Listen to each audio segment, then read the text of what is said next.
마태복음 8장 5절부터 13절. 유명한 이야기, 로마의 한 백부장, 100명의 군사를 거느리는 어떤 지휘자, 백부장에 관한 이야기입니다. 여러분들 찾으신 줄 알고 제가 봉독하겠습니다. 예수님께서 가버나움에 들어가시니 한 백부장이 그분께 나와 그분께 간청하여 이르되 주여 내 종이 마비병으로 집에 누워 몹시 고통을 받나이다 하매 예수님께서 그에게 이르시되 내가 가서 그를 고쳐주리라 하시니 백부장이 응답하여 이르되 주여 주께서 내 지붕 아래로 오심을 내가 감당할 자격이 없사온즉 오직 말씀만 하옵소서. 그러면 내 종이 낫겠나이다. 나도 권위 아래 있는 사람이며 내 아래에도 군사들이 있어 내가 이 사람더러 가라 하면 그가 가고 저 사람더러 오라 하면 그가 오며 내 종더러 이것을 하라 하면 그가 그것을 하나이다 하매 예수님께서 그 말을 들으시고 놀라사 따르던 자들에게 이르시되 진실로 내가 너희에게 이르노니 이스라엘에서 이렇게 큰 믿음은 내가 결코 보지 못하였노라.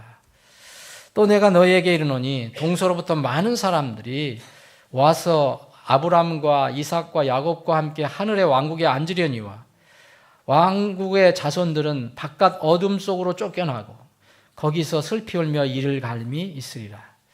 예수님께서 백부장에게 이르시되 내 길로 가라. 내가 믿은 그대로 내게 이루어질지어다 하시니 바로 그 시각에 그의 종이 나으니라. 여러분들이 주의 깊게 오늘 한번 생각해 보실 것은 특별히 우리가 읽은 구절 중에서 8절 9절입니다. 백부장이 예수님께서 내가 가서 고쳐주겠다. 너희 집에 가서 내가 고쳐주겠다 이렇게 했을 때 백부장이 어떻게 응답했는가.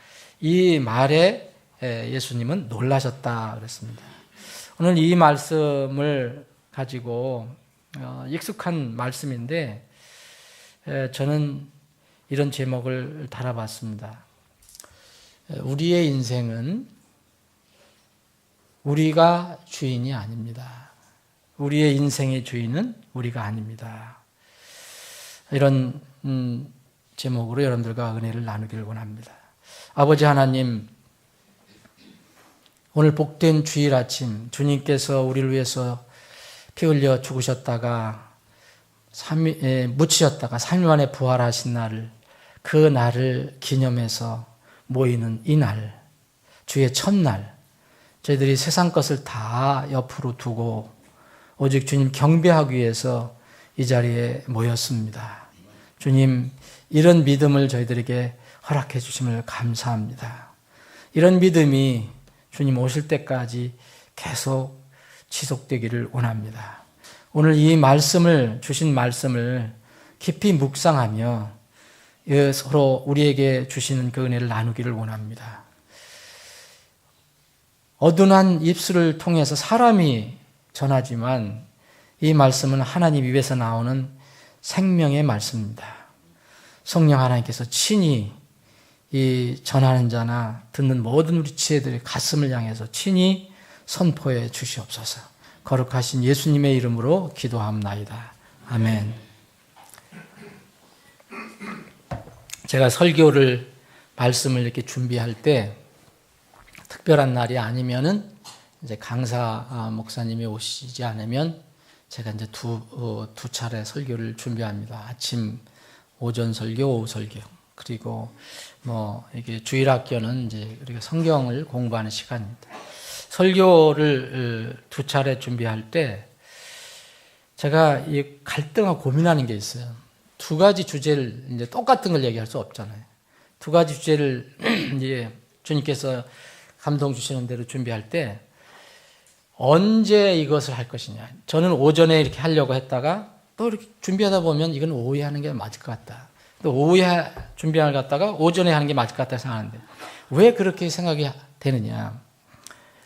참 그것 때문에 갈등과 고민이 많이 있습니다. 어제도 마찬가지입니다. 지금 늦게까지 말씀을 준비하면서 이걸 오전에 해야 돼, 오후에 해야 돼.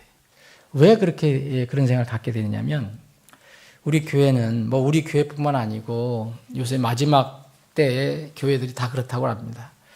그런데 다른 교회 모임 우리가 염려할 필요 없잖아요. 우리 교회는 참 조금 안타깝지만 오전, 오후 참석 인원이 현저한 차이가 있어요. 그래서 제가 갈등이 있어요. 고민이 있어요. 이 말씀을 언제 전해야 될까? 다 말씀 귀한 말씀이지만 듣는 사람들이 적으면 어떻게 해야 될까? 그래서 이런 것들은 우리가 신속히 고쳐야 할 어떤 습관이 아닌가. 이제 우리가 이제 외부 강사를 이제 모시고 이제 설교를 이제 듣게 되는데 특히 창립기념 주일에는 정말 그 훌륭한 강사 목사님이 오시는데 멀리서 오시는데 이 오전에 모였다가 오후에 확 빠져나갈까 또 걱정이 돼요. 제가 인간적으로는. 그래서 그건 또 그분한테도 신뢰가 되거든요. 신뢰가. 그래서 부득이 오후에 참석 못하는 부득입니다. 부득이 참석 못하는 지체는 인터넷이나 이렇게 사무실에 이야기해서 CD를 이렇게 부탁해요. 우리 죽은 형제님한테 CD를 구워줘요. 그러면 그걸 통해서라도 같이 듣기를 원합니다. 왜냐하면 우리가 같이 나눠야지 같은 교회, 같은 몸으로서, 같은 지체로서 이렇게 교통을 할 수가 있어요. 그래서 참고로 말씀을 드린 겁니다. 이걸 제가 오후에 할까? 오전에 갈등을 가지고 있었어요. 요사이 보면 이 사회 전반에 우리가 살아나가고 있는 사회 전반이나 정치권에서 가장 많이 회자되는 그런 어떤 주제라 하여튼 단어가 있다면 뭘까? 그것은 제가 보기에는 요새 인권입니다. 인권. 그리고 민주라는 거예요. 제가 보기에는 우리나라에서 민주에 대해서 민주주의가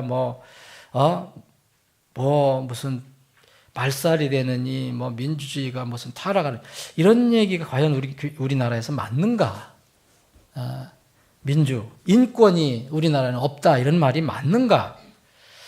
이게 몇 킬로 뒤에 있는 이 휴전선 넘어 북한만 생각해도 과연 그런 얘기를 할 수 있을까? 그래서 우리 사회 전반이나 정치권에서 가장 많이 이야기되는 게 바로 인권, 민주, 이 비슷한 이런 용어입니다. 저는 이 인권이라는 것은 사람의 권리라는 뜻이잖아요. 그리고 민주는 주권이 이 백성에게 있다. 그런 뜻이에요. 이런 이 뜻에 담겨져 있는 그 가치는 저는 인정을 합니다. 사람의 가치가 존중을 받아야 되고 영혼을 소중히 여긴다는 점에서는 저도 동의를 합니다. 그런데 뭔가 좀 지나친 것이 아닌가 하는 느낌을 지울 수가 없어요. 이게 지나치면 인권은 독이 됩니다. 우리는 세상의 어떤 가치, 세상에서 가르쳐주는 그런 사상을 우리가 배우는 게 아니에요. 여러분들과 저는 성경을 믿는, 하나님 믿는 사람이에요. 그러면 우리의 기준은 하나님께서 주신 말씀이 기준이 되어야 돼요. 하나님의 마음이 우리의 기준이 되어야 돼요. 내 인권이 다른 사람의 인권을 훼손한다면 그게 인권인가? 근데 요새는 내 인권을 위해서 다른 사람의 인권도 훼손을 하려고 그래요. 이게 인권인가? 그것이 인권이지 사람이 자신이 만들어서 주장하는 것이 인권이 아닙니다. 마태복음 16장 26절에 보면 사람이 만일 온 세상을 얻고도 자기 혼을 잃으면 그에게 무슨 유익이 있겠느냐? 사람이 무엇을 주고 자기 혼과 바꾸겠느냐 그랬어요. 여러분, 온 세상 다 갖고도 자기 혼 잃으면 무슨 소용이 있습니까? 그런데 그 혼을 누가 주장합니까?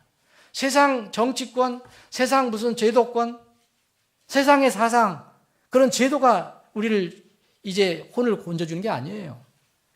몸은 우리 세상에서 우리가 어려움을 당할 수도 있어요.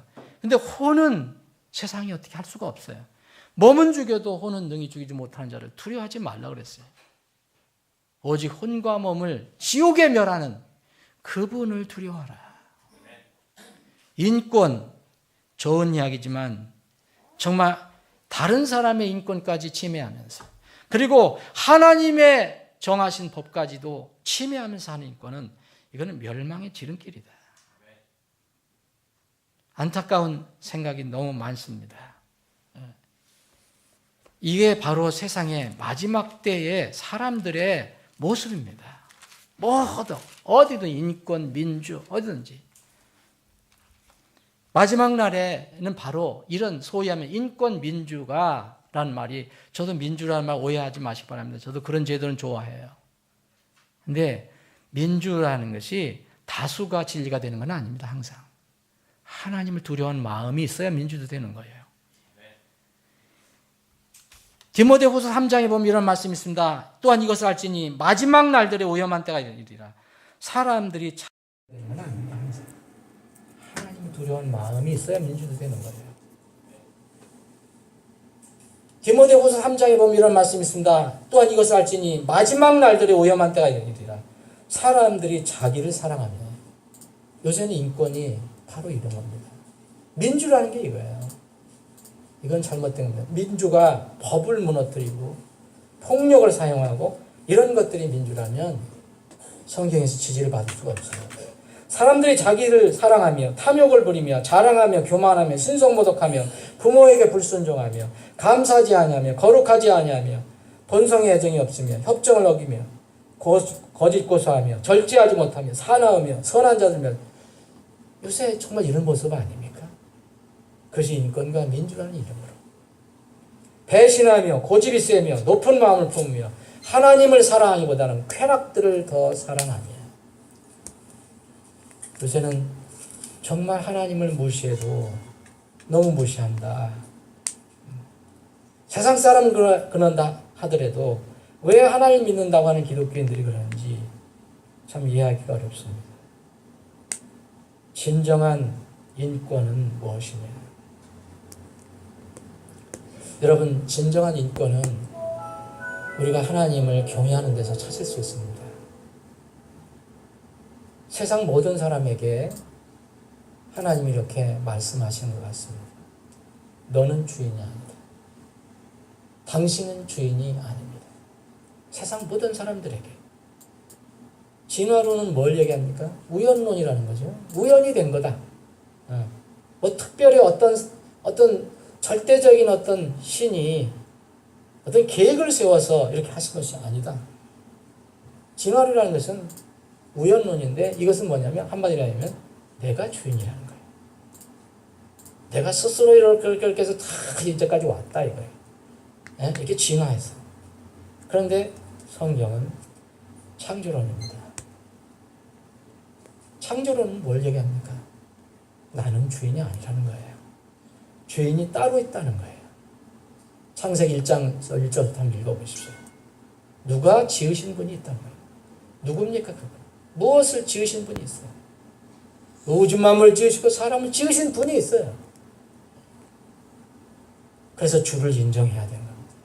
하나님을 인정해야 되는 겁니다. 에덴 동산의 죄는 마귀가 하나님 대신 자기가 주인이라는 것을 사람들에게 독을 먹인 거예요. 그리고 너도 내가 주인인데 너는 내가 너에게 이런 지혜를 주니까 너도 주인이 될 수 있다라고 가르쳐 준 거예요. 이것을 사람이 지지한 겁니다. 에덴 동산에서 죄가 들어온 것은.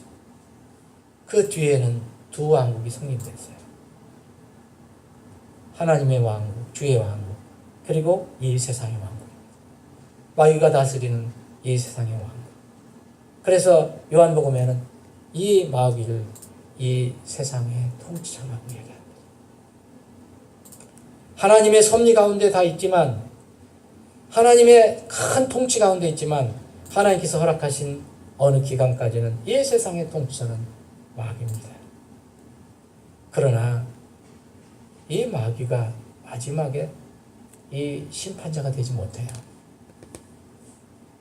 정말 마지막에 심판은 누가 합니까? 주 중에 주 왕들의 왕은 누굽니까? 바로 우리 주님입니다. 아무리 세상 이야기 해봐도, 아무리 세상 하늘을 향해서 주먹을 불끈쥐고 대적해도 세상이 세상의 심판자가 되지 못합니다. 바로 예수 그리스도께서 마지막 이 세상을 심판하실 것입니다. 변함없는 말입니다. 또 신실하신 증인이시여 죽은 자들 중에서 처음 나신 분이시며 땅의 왕들의 통치자이신 예수 그리스도로부터 은혜와 평강이 너희에게 있을지어다. 세상 모든 통치자들의 또 그들을 통치하는 분이 누구냐? 바로 예수 그리스도라는 거예요. 예수님이 앞으로 오실 때 그분의 이 옷과 다리에 어떤 이름이 적혀 있느냐? 세상을 보라. 세상이 바라봐야 됩니다. 요한계시록 19장 16절에 보면 그분께서 자신의 옷과 넓적다리에 왕들의 왕, 수많은 왕들이 있는데 그 중에 왕이 누구냐? 그 주들의 주, 주들 중에 주가 누구냐? 바로 주들의 주라고 기록된 한 이름을 가지고 오신다고 했습니다. 바로 그분이 예수 그리스도입니다. 세상의 주가 아닙니다. 바로 예수님입니다. 이 세상에 작은 주들이 많아요. 인간을 때로는 주인이라고 부르잖아요. 그런데 이 인간의 주인도 여러분 혹시 세상에서 여러분들 사업장에서 여러분 일터에서 여러분들이 주인 노릇 합니까? 그럼 그것이 끝이 아니에요. 여러분들이 주가 있다는 것을 기억해야 돼요. 모든 사람에게 주가 있어야 돼요. 에베소 6장을 보면 이런 말씀이 있어요. 자녀들아 주 안에서 너희 부모에게 순종하라. 이것이 옳으니라. 자녀들은 자기가 주인이 아니에요. 부모가 주인이에요. 자기가 결혼해서 독립하기 전까지는 부모가 주인입니다. 착각하면 안 됩니다. 내 아버지와 어머니를 공경하라. 이것은 내가 잘 되고 땅에서 장수하게 하랍니다. 또 바깥을 나가면은 우리가 사업도 있고 사회도 있어요. 9절 보니까 너희 주인들아 너희도 그들에게 같은 일들을 행하고 협박하는 일을 삼가라. 너희 주인도 하늘에 계시나니 그분께서 사람을 외모로 취하지 아니하신 줄 너희가 아느니라. 세상에 그 어떤 이름으로도 세상의 권력을 가지고 다스리는 사람은 그 사람이 마지막이 아니에요. 대통령도 주가 있어요. 하늘에 계신 하나님입니다. 수상도 주가 있어요. 회사 사장, 회장도 주가 있어요. 작은 가게 무슨 사장도 주가 있다는 것을 기억해야 합니다. 주들의 주, 왕들의 왕은 사람이 아닙니다. 하나님이십니다. 하나님이 주가 되지 않고 자신이 주가 되는 사람들은 마지막 때 심판을 받아서 영원히 지옥에 처해져 있는 겁니다. 끝내 주를 모르는 사람이에요. 그래서 성경은 지금 주의 이름을 부르라 그렇게 얘기합니다. 네가 주가 누군지 알아? 너는 주가 아니다. 너는 피조물이다. 너는 종이다. 주의 이름을 부르는 것은 하나님이 나의 구원자이시요 또 나의 주라는 것을 고백하는 것입니다. 그래서 우리는 세상 사람들에게 주를 부르라고 얘기하는 겁니다. 그냥 입으로 주여 주여 한다고 되는 게 아니라 그 주를 부르라는 뜻이 무엇입니까? 당신은 주가 아닙니다. 주인이 아닙니다. 주인이 따로 있습니다. 그 주인을 만나십시오. 그게 바로 늦기 전에 예수님을 주로 믿고 구원받는 길입니다. 이렇게 성경은 세상 모든 사람들에게 당신들은 주인이 아니다라고 얘기합니다. 이게 진정한 인권이에요. 이럴 때 비로소 사람으로서 사람다운 권리를 가지고 있는 겁니다. 이것을 모르면 그 인권은 폭력이 되고 독이 되고 흉기가 됩니다. 두 번째로 하나님은 또 이렇게 말씀하십니다. 당신은 주인이 아니다. 너는 주인이 아니다. 누구에게 얘기합니까? 그리스도인, 믿는 자들에게. 주 하나님께서 마귀에게 넘어간 우리의 소유권을 찾아주셨어요. 예수님을 이렇게 시험했던 이 마귀는 예수님이 시험할 때 뭐랬습니까? 세상의 모든 왕국의 영광을 보여주면서 네가 내 앞에서 절을 하면 내가 저 세상 영광을 주겠다 그랬어요. 지금 세상의 영광 누가 주장합니까? 그 마귀가 가지고 있었던 그 소유권을 이제 주님께서 다시 찾으셔서 우리에게 그것을 주셨습니다. 놀라운 그 일을 하셨어요. 엄청난 값을 치르시고 우리 소유권을 다시 찾아오셨어요. 그래서 주님께서는 너희는 내 게 아니다. 너는 내가 값주고 산 것이다. 너는 내 것이 아니다. 내 몸과 영으로 하나님께 영광을 돌리라고 얘기합니다. 우리가 소유권을 가지고 있지 않습니다. 다 하나님 것입니다. 하나님 것으로 영광을 돌리라고 얘기합니다. 하나님의 자녀들이 살고 있는 이 세상, 주님, 그리고 그리스도인들은 어떤 관계입니까? 요한복음 15장을 보면 우리가 이렇게 하나님의 자녀가 되면 세상에서 이제 찾아와서 잃어버렸던 사람을 다시 찾아서 하나님께서 우리를 예수님께 속하게 하고 하는 자녀로 만들어주시는 세상이 어떻게 한다 그랬어요? 우리를 미워한다고 그랬어요. 그때부터 미워하기 시작한다고 그랬습니다. 이렇게 우리를 찾아오셨어요. 하나님의 주인이 되었습니다. 그리스도인은 그럼 주인입니까? 종입니까? 종입니다. 우리가 주인이 될 수 없습니다. 우리는 세상의 종이 아니라 하나님의 종이라는 거예요. 하나님의 종. 사도 바울은 이것을 철저히 깨닫고 로마서에 보면 이렇게 자기가 종이라는 얘기를 너무 많이 고백을 합니다. 그리고 각 서신서의 제일 앞에 보면 이제 사도 바울은 예수 그리스도의 종이라고 고백합니다. 로마서 1장 1절, 16장 1절, 고린도전서 7장, 9장, 갈라디아서 1장, 10절, 디모데후서 2장 2절 나는 예수 그리스도의 종이다. 유다도 유다서 1장 1절에 나는 그리스도의 종이다. 요한계시록 15장 3절에 보니까 모세를 성경은 하나님의 종 모세라고 기록을 합니다. 야고보서 1장 1절에 보니까 야고보 사도도 그리스도 하나님의 종이라고 고백합니다. 베드로서 1장 1절에도 이 사도 베드로를 예수 그리스도의 종 시몬 베드로라고 얘기합니다. 사랑의 사도 요한도 계시록 1장 1절에 보니까 하나님의 종 요한이라고 기록합니다. 사랑하는 여러분, 종이 주인보다 더 큽니까? 종이 결코 주인보다 크지 못하죠. 주님께서 말씀하십니다. 종이 주인보다 크지 못하다. 그래서 주인인 내가 너희들 발을 씻겼으면 너희들 종들끼리 서로 씻겨줘야 할 거 아니냐.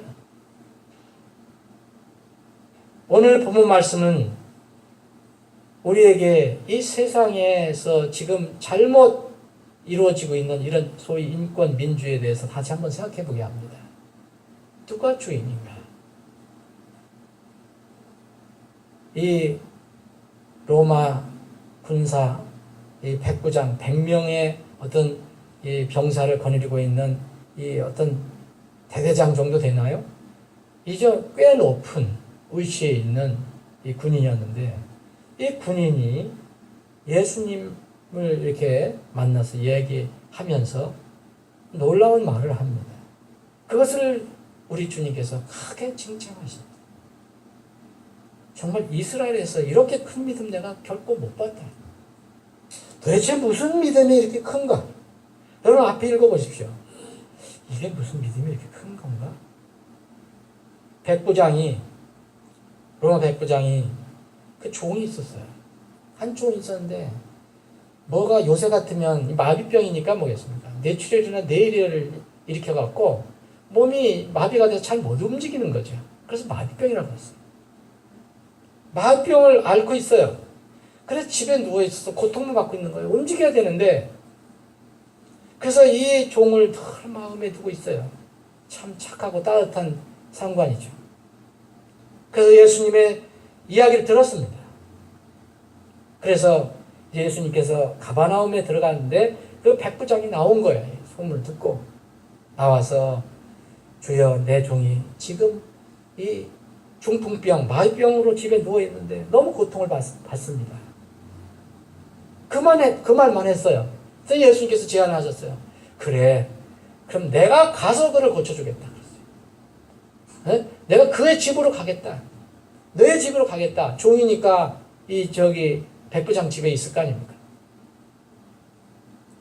내가 거기 가서 고쳐주겠다. 그랬더니 백부장이 대답을 한 겁니다. 이 대답한 내용을 주님께서는 이스라엘에서 이렇게 큰 믿음 내가 못 봤다고 얘기합니다. 도대체 무슨 믿음입니까? 주님 앞에 엎드려서 얼굴 안 들고 주님을 찬양하고 경배한 것도 아닙니다. 어떤 믿음을 가졌길래 또 자기의 권세나 자기 재물을 가지고 주님께 내놓은 것도 아닙니다. 그냥 8절 9절 말씀하신 거예요. 주님께서 이것을 귀하게 여기셨어요. 그냥 칭찬이 아니라 가장 큰 칭찬을 하셨어요. 여기 우리가 한 깊은 생각을 해봐야 됩니다.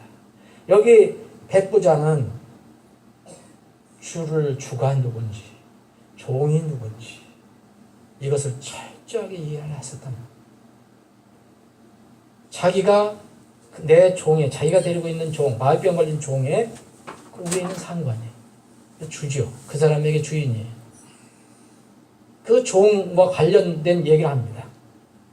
그러면서 주님께 와서 그 주님이 내 주인입니다. 저의 주인입니다. 주는 바로 하나님 아닙니까? 주님은 이런 분 아닙니까? 그분의 주인 되심을, 주 되심을 철저하게 고백한 겁니다. 그것이 주님께서 이스라엘에서 가장 큰 믿음이라고 얘기합니다. 하나님을 하나님답게, 주님을 주님답게 인정했다는 거예요. 예수 그리스도는 태초부터 계신 하나님의 말씀입니다. 그리스도의 종이라는 것은 그분의 말씀의 종이라는 거예요. 말씀이 주인이고 신자는 종이에요. 우리는 주님 지금 안 보입니다. 근데 우리는 여전히 이 종이에요. 무슨 종입니까? 말씀의 종이에요. 말씀에 순종하는 것이 자녀의 본분이에요. 이거를 고백한 겁니다. 주께서 내 지붕 아래로 오심을 내가 도저히 감당할 수 없습니다. 지금 우리 진짜 누추한 우리 집에 어떻게 창조주 하나님, 이 주인께서, 주께서 오실 수 있습니까? 주님은 이 권능이 있으신 분 아닙니까? 주님은 종이 많이 있지 않습니까? 주님은 최고의 주인 아닙니까? 그냥 말씀만 해주시옵소서. 그러면 말씀만 하면 다 종들이 다 응답할 거 아닙니까? 네? 순종할 거 아닙니까? 그것을 얘기한 겁니다. 말씀만 하옵소서. 그러면 내 종이 낫겠나이다. 이런 믿음 정말 놀라운 믿음 아닙니까? 그러면서 9절은 설명합니다. 나도 권위 아래에 있는 사람이며 백부장이면 천부장 밑에 있어요. 천부장 밑에 백부장이 있어요. 그 위에 상관이 있어요. 그래서 자기는 그 주인이 또 있어요. 나는 권위 아래 있는 사람이요. 또 내라에도 군사들이 있어. 또 백부장도 10부장도 있을 거예요. 졸병들도 있을 거예요. 그래서 내가 내 밑에 있는 군사들에게는 이 사람들아 가라 하면 가고 오라면 오고 종들 이거 하라면 하고 다 하자. 정확하게 한다. 예수님은 최고의 주인 아닙니까? 말씀만 하시옵소서. 오실 필요 없습니다. 말씀만 하시옵소서. 주님께서 이걸 보고 놀라셨다는 겁니다. 이거를 이스라엘에서 찾지 못했다는 겁니다. 주와 종의 관계를 철저하게 알고 있었습니다.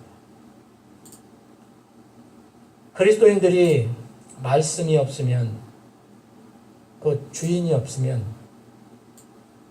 이 빛이 없는 겁니다. 세상에서 무슨 일을 만나면 어둠 속에서 헤매는 것처럼 당황하게 돼요.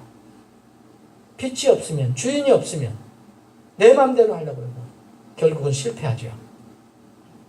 빛이 없으면 마음이 어둡고 어둠이 없으면 두려움이 생겨서 마음속에 그때마다 조그만 일이 나도 파도가 일렁거립니다. 폭풍으로 커질 수 있습니다. 그런데 빛 말씀이 있으면요, 외부에서 폭풍이 불어와도 마음 안에서는 평안을 유지할 수 있습니다. 같은 마태복음 8장 그 뒷부분에 한번 보십시오. 23절 보니까 예수님께서 배에 오르셨어요. 제자들 따로 올랐습니다. 달리 바다를 가는 겁니다. 근데 바다에 큰 폭풍이 일어났습니다.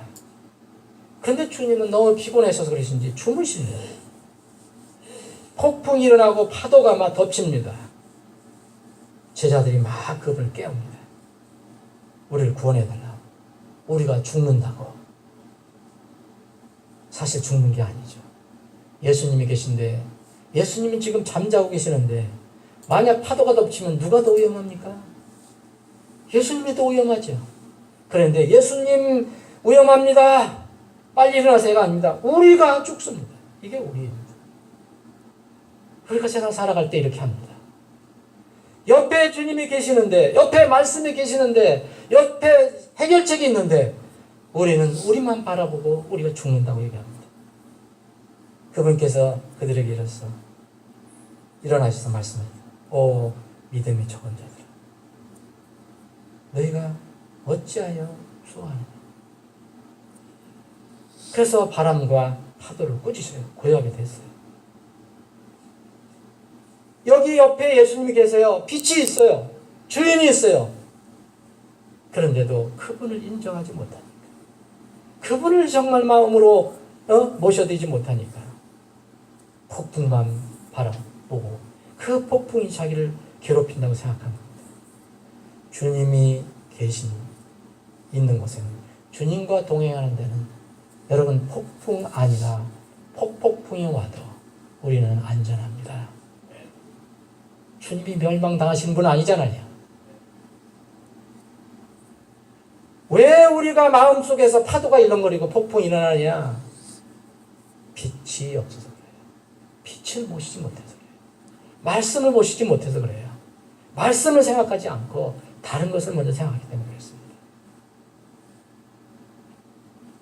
사랑하는 여러분, 이런 것들은 단시일 내에 이루어지는 것이 아니라고 저도 인정을 해요. 믿음이라는 것은, 구원의 믿음은 단시일 내에 이루어지는 거지만 믿음은 잘해야 됩니다. 근데 이건 단시일 내에 이루어지는 게 아니에요. 그래서 믿음의 훈련이 필요합니다.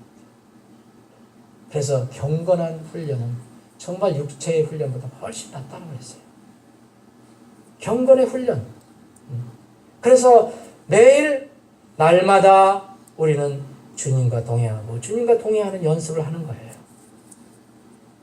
사랑하는 여러분, 반복적인 훈련, 믿음의 훈련이 개인의 신앙의 성장을 가져오는 겁니다. 새로 태어난 아기들로서 말씀의 순수한 젖을 사모하라. 이것은 너희가 그 젖으로 말미암아 성장하게 하려 합니다. 근데 그 말씀의 젖을 못 먹는데, 못 듣는데 어떻게 성장이 될 수 있습니까? 어떤 파도가 일고 바람이 불면 먼저 세상을 생각을 하는데, 말씀이 나오질 않는데, 빛이 나오질 않는데 어떻게 그 어둠을 이길 수 있겠습니까? 그래서 또 다른 방법을 취하면 또 문제가 생기고, 또 다른 문제를 또 취하고, 그게 악순환이에요. 그리스도인들이 왜 영적인 악순환을 하느냐? 어떤 분은 영적인 선순환을 합니다. 영적인 선순환을 해요. 계속 어떤 문제가 있어도 또 선하게 이 문제가 해결되고 또 다시 잘 돌아갑니다. 근데 어떤 분들은 계속 그리스도인이면서도 악순환이에요. 이 문제 생기면 또 문제 생기고, 그 문제 또 하려면 또 문제 생기고, 된 것 같아도 다시 돌아서고. 방법이 하나밖에 없어요. 악순환에서 선순환으로 바꾸려면은 내 자신이 내 인생의 주인이 아니라는 것을 뼈저리게 알아야 합니다. 주인이 따로 계심을 인정하고 내 모든 삶 속에서 그분을 인정하는 것. 삶 속에서 한두 번 인정하는 게 아닙니다. 그냥 습관적으로, 생활적으로, 그냥 체질적으로 그렇게 인정해야 합니다. 예수님을 믿은 그리스도인들의 신앙생활에 기본 세 분야가 있다고 하면, 주인이 아닌 종으로서 정말 해야 할 분야, 여러분 말씀과 기도, 전도 이거 여러분 구원받았다고 이렇게 쉽게 됩니까? 말씀 하나님 말씀에 내가 시간을 들이지 않으면 절대 이거 성장하지 않습니다. 하늘에서 갑자기 뭐가 떨어진다고 생각하면 안 됩니다. 왜 구원받은 지 오래됐는데도 여전히 어린아이로 머무르고 있느냐? 이유는 뭡니까? 딱 한 가지밖에 없어요. 지금 말씀드린 대로 순수한 말씀을 양식으로 먹지 못하기 때문에. 아이를 낳아놓고 여러분 젖을 잘 안 주고 밥을 잘 안 줘봐요. 배 마르잖아요. 무슨 힘이 있어요? 신앙은 훈련이고 단련함으로 성장이 되는 겁니다. 구원은 훈련받고 단련해서 본받는 게 아닙니다. 그것은 정말 단순하게 예수 그리스도를 믿고 내가 죄인인 것을 깨닫고 믿으면 되지만 구원받고 난 뒤에 하나님 자녀로서 성장하는 것은 훈련이 필요해요. 단련이 필요합니다. 그래야 튼튼해지는 겁니다. 사랑하는 여러분, 여러분 오늘 아침 식사하고 오셨잖아요. 좀 이따 점심도 드세요. 저녁에 또 드세요. 삼시세끼, 요새 뭐 유명한 용어 같은데 삼시세끼. 여러분 왜 주님께서 제자들에게 이렇게 기도하라고 하실 때 창고에 내가 한번 양식을 다 쌓아주신다고 하잖아요. 한 번에 다 쌓아주겠다. 왜 매일매일 먹을 양식을 위해서 기도하라고 하십니까? 우리가 이른바 주기도문에 보면 일용할 양식을 주옵시고 그러잖아요. 일용할 양식이 뭡니까? 매일 먹을 양식을 달라는 겁니다. 왜 그렇게 기도하라고 하셨습니까? 한꺼번에 참고 크게 줘놓고 거기다 꽉 쟁여주시지. 한 번 배부르게 밥 먹으면 여러분 다시 먹지 않습니까? 여러분 어젯밤 단잠 자고 오셨죠? 여러분 오늘 밤 자지 않습니까? 오늘 아침 샤워하고 오셨죠? 그러면 내일 안 해도 됩니까? 오늘 면도하고 오셨죠? 남자 형제 여러분들. 그럼 내일은 면도 안 해도 됩니까? 어제 제가 집에 갔더니 우리 집사람 방청소를 잘했어요. 미안한 생각이 들었는데 저도 가끔가다 방청소 하거든요. 그런데 방청소를 깨끗하게 좋죠. 들어가면 기분이 좋잖아요. 여러분 방청소 깨끗하게 했어요. 오늘 했으니까 내일 안 해도 됩니까? 매일 해도 제가 청소할 때 보면 검은 먼지가 어디서 나오는지 모르겠어요. 그래서 내가 우스갯소리를 했어요. 내 몸에서 나오는가 보다. 여러분 신앙도 동일해요. 구원받는 것은 단번에 구원받을 수 있어요. 믿음으로. 신앙은요. 훈련이고 연습이에요. 마라톤이에요. 오늘 기도하고 오늘 성경 읽었다고 내일 하지 않아도 됩니까? 오늘 예수님 전하고 진리를 다른 사람과 나누면 내일은 안 해도 됩니까? 주님께서는 제자들에게 주님께서 오실 때까지 복음을 전하고 진리를 선포하라고 명령하셨습니다. 우리 성도들의 중요한 부분이 또 뭐냐? 여러분 말씀, 기도, 전도지만 또 하나 중요한 게 성도의 모임입니다. 하나님께 대한 경배예요. 하나님께 대한 예배입니다. 이스라엘 백성에게 주신 안식일은 매주 반복해서 지켜야 했어요. 그 안식일 명령을 주신 목적은 유월절을 경험한 선민 이스라엘 백성들이 하나님의 창조 질서를 늘 잊지 마라. 또 이제 신명기 넘어가서는 너희들이 어떻게 해서 바로의 속박에서 이제 해방받았느냐? 이것을 하나님의 은혜를 기억하도록 안식일을 지키라고 그랬어요. 하나님과의 관계를 얘기합니다. 이스라엘은 매일 하나님 명령을 잊지 않고 경배했어요. 그렇지만 최소한 안식일 명령을 통해서 최소한 한 주에 한 번은 정말 최소한도 하나님의 창조 질서와 구원을 기억하기 위해서 모든 일을 다 쉬고 하나님만 경배했습니다. 이 일을 계속 반복해서 사랑하는 여러분, 주일 예배 드렸다고 수요일 예배 드렸다고 다음 주는 안 드려도 됩니까?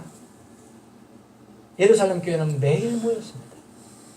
신약 교회는 특히 주님의 부활하신 날 매 주일에 모였습니다. 꾸준히 쉬지 말고 모여야 합니다. 쉬지 말고 기도하고 쉬지 말고 예배드리고 쉬지 말고 전도해야 됩니다. 이것이 일상의 삶이 되어야 한다는 거예요. 항상 기뻐하라. 쉬지 말고 기도하라. 모든 일에 감사해라. 항상 쉬지 말고 모든 일에. 이것이 그리스도 예수님 안에서 너희를 향한 너희에 대한 하나님의 뜻입니다. 신앙은요 결코 한 번의 이벤트가 아닙니다. 의식이나 행사가 아닙니다. 삶, 생활 그 자체입니다. 신앙은 누가 주인이고 누가 종인가 이것을 철저히 인식하는 날마다의 그런 행동입니다. 신앙은요 한 부분 귀퉁이가 아니에요. 신앙은 삶의 전부입니다. 왜 여러분 때가 되면 여러분과 저는 어김없이 먹어야 합니까? 왜 시간이 되면 어김없이 또 자야 합니까? 또 입어야 합니까? 또 쉬어야 되고 여러분 시간이 되면 어김없이 아침에 직장에 출근합니다. 여러분 기분 따라서 직장에 출근합니까?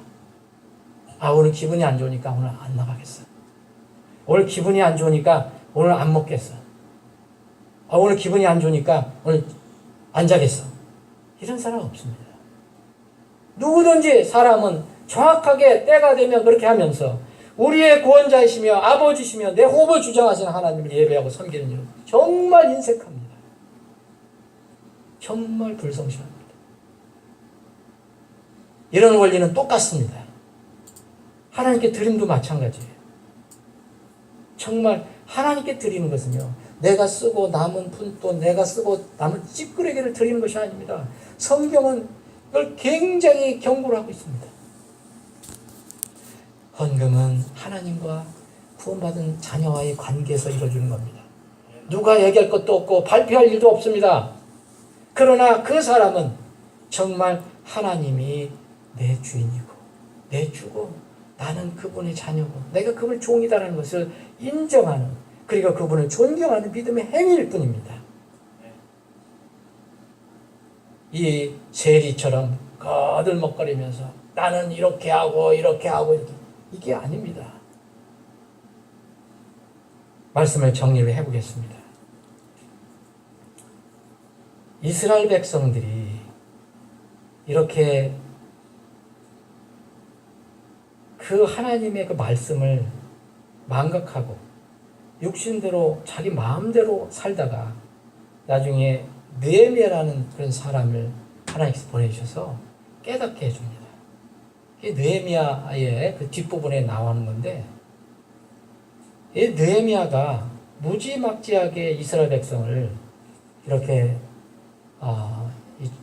징계하고 이 다루는 장면이 나오는데 여러분 느헤미야 나중에 13장 뒷부분 한번 읽어보시면 도움이 될 겁니다. 하나님께서 이 말씀을 쓰셨어요. 오죽했으면 이스라엘 백성을 그렇게 사랑한 이스라엘 백성들이 어떻게 하면 다시 돌아올까? 어떻게 하면 이 사람들을 정신을 차리게 할까? 그래서 이 느헤미야가 그 이스라엘 사람들을 나중에 징계를 합니다. 저는 이 성경을 읽으면서 참 웃음을 금치 못했습니다. 웃으면서도 쓴 웃음이 나오며 마음에는 눈물이 나왔어요. 느헤미야 이런 말씀이 있습니다. 느헤미야 13장 24절에 그때 내가 아스돗과 암몬과 모압의 아내들과 결혼한 유대인들을 본즉 우리는 지금 이렇게 안 합니다. 근데 우리가 영적으로 이렇게 할 수도 있다는 거예요. 영적으로 하나님 말씀과 동떨어지게 세상과 이렇게 결혼해서 살 수 있다는 거예요. 그들의 자녀들이 아스돗만은 절반쯤 하나. 여러분 우리가 살면 우리 자녀들이요 분명히 신앙 온전치 않습니다. 중간쯤 한 20-30%만 신앙 가지고 있고 뭔가는 이상해요. 우리 자녀들이 그들의 자녀들이 아스돗 말은 절반쯤 하나 유대인들의 말은 하지 못하며 다만 각 백성의 말은 함으로 느헤미야입니다. 내가 그들을 꾸짖고 그들을 저주하며 그들 중 몇 사람을 때리고 그들의 머리털을 뽑으며 그들이 하나님을 두고 맹세하게 하며 이르되 너희는 너희 딸들을 그들의 아들들에게 주지 말고 또 너희 아들들이나 너희로 위하여 그들의 딸들을 데려오지 말라. 이들이 이스라엘 백성들이 그렇게 하나님께서 말씀하셔서 이방 여인들하고 결혼해요. 통혼을 한 거죠. 이건 지금 우리에게 어떻게 적용할 수 있습니까? 세상과 영적으로 이렇게 같이 영적인 의미로다가 세상과 더불어 산다는 거예요. 그런데 어떻게 했습니까? 느헤미야가 과격하게 몇 사람을 때리고 그들의 머리털까지 뽑아냈어요. 이런 방법이 좋은 방법은 아니죠. 근데 하나님의 마음이 얼마나 아프신데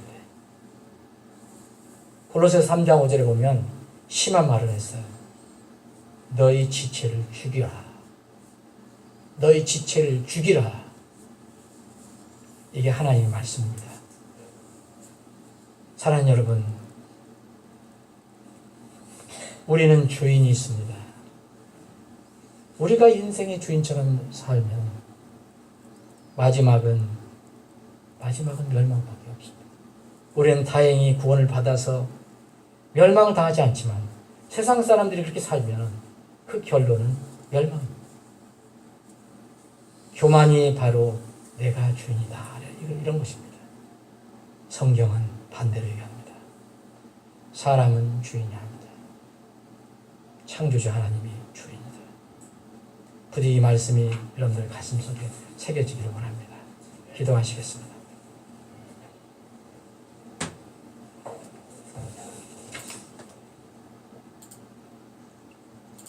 제가 기도하는 시간 갖겠습니다.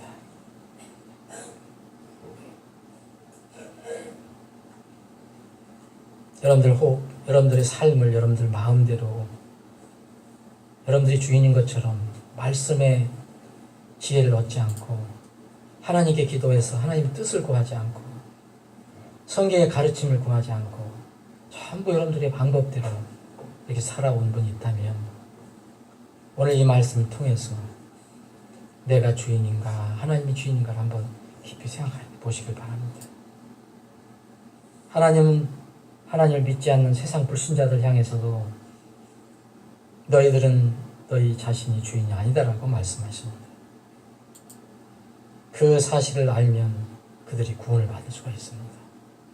우리가 복음을 전하는 것은 그들에게 당신들이 주인이 아니고 당신들이 주인이 있다는 것을 알려주는 것입니다.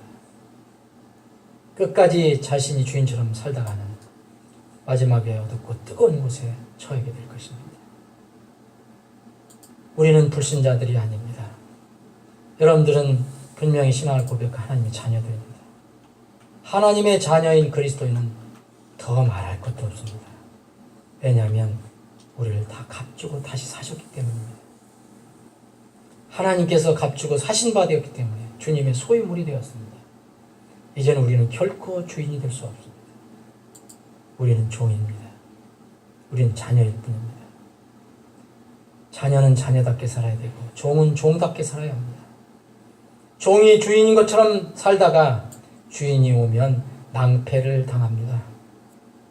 누가복음 12장에 보면 이런 사람들이 나옵니다. 자기가 주인처럼 살다가 마음대로 살다가 낭패를 당하는 사람들입니다. 그러나 주인이 올 때를 기억하고 자기가 종으로서 주인이 명령한 것을 지키며 살던 사람은 주인이 올 때에 그렇게 하고 있는 것을 보면 그 종이 복이 있도다라고 말씀하셨습니다. 여러분들이 정말 주인이 오실 때, 여러분들이 주인이 오실 때 여러분들에게 정말 복이 있도다라는 말씀을 하실 수 있게 하여 여러분들의 믿음을 점검해 보시기 바랍니다. 신자가 당하는 낭패는 지옥 형벌은 아니지만 주님 앞에서 부끄러움을 당하게 되고 후회를 하게 될 것입니다. 부디 지혜로운 결단을 하고 보람 있고 가치 있는 삶을 영위하기를 축원합니다. 여러분의 결단의 기도가 필요합니다. 아버지 하나님,